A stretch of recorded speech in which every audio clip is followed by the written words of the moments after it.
উঠছে, একেবারে উপচে পড়ছে। তাই তো প্রচন্ড গরমে ঘুরতে ঘুরতে আমরা ভাবতে পারি একদিন বৃষ্টি নামবে, সব পোড়ার মতো শুকিয়ে যাবে।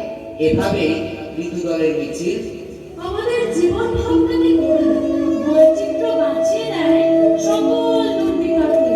আমরা আনন্দে মেতে গান গাই, নাচ করি, সাজে তুলি ঋতু রক্ষে